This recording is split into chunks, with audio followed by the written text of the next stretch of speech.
Agenda with David Lipson.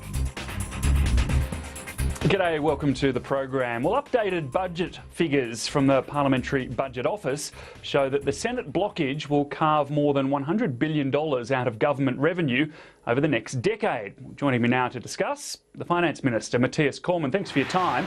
All budgets, of course, assume that its measures will pass, but you're banking on measures that have been stuck for getting on close to 13 months now. Are you being optimistic in your forecast of a budget near balance within a few years?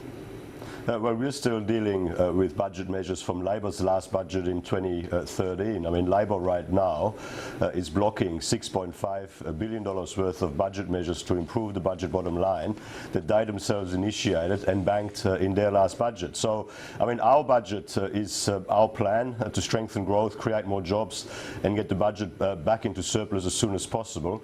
To the extent that the Parliamentary Budget Office has identified some challenges to that, and these are really challenges for Bill Shorten.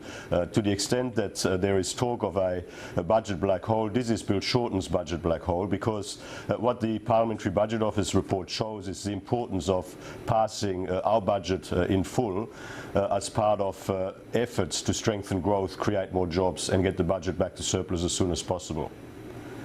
Measures like the higher education reforms and cuts to welfare in the form of the family tax benefit B are showing no signs of being accepted by Labor or the crossbench or the Greens. So is it right for your government to rely on them being passed, rely on those savings in your figures? Well, governments of both persuasions forever have, of course, presented their policy agenda in their budgets, and on occasions, on the governments of both persuasions, it has taken a period to get certain measures through. I mean, in relation to the 14-15 budget, more than 80% of budget measures have passed. There are a series of measures that are yet to pass and that are still subject to discussion. But obviously, I mean, we remain committed to them, and we are confident that over time, all of those measures will pass. 22 billion of that 100 billion over the next decade is down to the fuel excise indexation. Now, there have been discussions going on with the Greens, but they want to see some of the additional revenue earmarked for public transport. Is that something that the government is amenable to? Well, we've been on the public record under the previous Green leadership when Christine Milne was the leader to indicate that we were prepared to talk along those lines. We have been having some very positive and very constructive discussions with the new leader of the Greens, Richard Di Natale. I mean, let's see where it leads us, but certainly from our point of view, this is an important public policy measure. It will help ensure that the real value of the fuel excise remains, that it doesn't keep falling as it has over the last 14 or so years, and obviously every other most expenditure items are indexed to inflation, so it's obviously important for revenue measures to be indexed to inflation as well. What's a suitable figure, percentage of the revenue that should go to public transport in your eyes? Well, I'm not going to conduct conversations with the Greens through your program. I know that you'd like me to, but you're not prepared to say a ceiling or a maximum? We're going to have these conversations in private. No, fair enough. Well, on the state revenue, or the state government revenue front this week, Joe Hockey added a barrel of fuel really to the campaign to remove the GST on women's sanitary products. If that happened, that would narrow the base of the GST, and Arthur Sinodinos, for one, and he's far from alone, says we should be actually having a discussion about broadening the base of the GST. Where do you stand on this? Well, I mean, the GST is a revenue that is collected for the states. 100% of the revenue goes to the states. So it really is a matter for the states to determine whether they're comfortable with any change in either direction. And what the Treasurer is doing, he's asked Treasury to cost what it would cost to remove the GST from tampons and sanitary products, and then it's going to be a matter for the states at the Treasurers meeting in July to consider the issue. But do you personally think that a GST on tampons is unfair, as Joe Hockey does? Look, I'm not going to express a personal view. This is a revenue. This is a revenue that is raised for the states. It's a decision for the states as to how they want to proceed. But we are assisting them by providing the necessary information about how much it would cost to make such a change. If it is a matter purely for the states, why did the Federal Treasurer say that he would look into it? Well, because the Federal Treasurer, of course, is able to provide information to the states by asking Treasury to cost the measure, to cost how much it would cost to make such a change.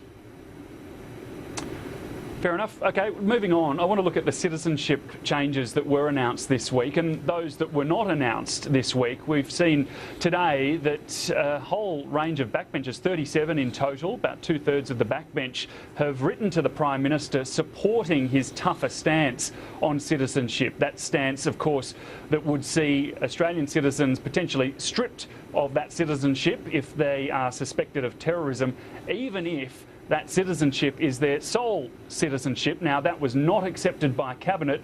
The backbench wants to see it accepted, though. What's your view on this? Is this an appropriate response, an appropriate approach that the Prime Minister is taking? Well, firstly, I'm not going to obviously talk about what is discussed in Cabinet, and let me just say that your characterisation of it is wrong.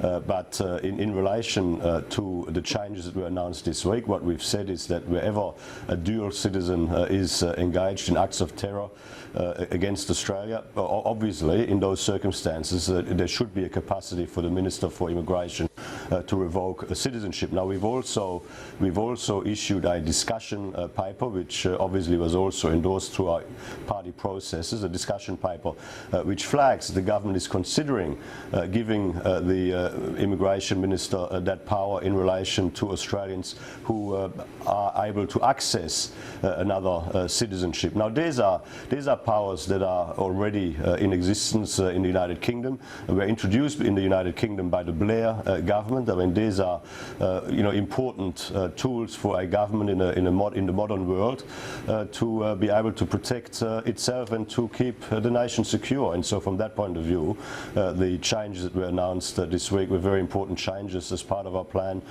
to ensure Australia is safe and secure.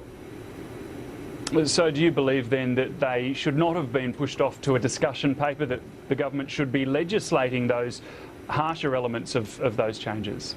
Well, we were always legislating immediately the capacity for the Immigration Minister to revoke the citizenship from dual nationals in those circumstances. And yeah, but I'm talking about the other element. And we were always going to put the other element forward in the form of a discussion paper in the first instance. And of course, the reason you're having a discussion paper is because you are considering going down that path, down the track, subject to what comes out of that consultation. So, I mean, this is just good government process at work. This is just normal, orderly, methodical government as we conduct ourselves generally. It's significant in this letter that was written and signed by 37 backbenchers that it's been led by Luke Simkin, of course, who was the Liberal MP who petitioned to have Tony Abbott dumped back in February. Has there been a shift, do you think, on the backbench? The Prime Minister enjoys, the overwhelming support of the party room. I mean, the events of early this year are way behind us. Okay, I just want to ask you finally on same-sex marriage. We're seeing movement on this front. Bill Shorten, of course, will introduce his bill on Monday, and there may be a bipartisan bill to come later on at some point. You're opposed to same-sex marriage. Are you opposed to a conscience vote within your party? I support the current definition of marriage in the Marriage Act, which is that marriage is between a man and a woman. As far as the processes, the parliamentary processes are concerned, I mean, if and when another bill comes before the Parliament, it will be considered through the usual party processes, and I will obviously be a participant in those processes. Do you see it as an issue of priority? Well, I mean, obviously, our priority as a government is to strengthen growth, create more jobs, repair the budget, and ensure that Australia is safe and secure. But I mean, having said that, I mean, it is obviously an important issue for many Australians, one way on one side of the argument or the other. It has come before the Parliament on a number of occasions, and the Parliament has dealt with it on a number of occasions. Obviously, I don't know if and when it may come before the Parliament again, but if it does, the party will deal with it in the usual way. Finance Minister Matthias Cormann, great to have you with us. Thanks for that. Always good to talk to you. And we will have more after the break. Stay with us.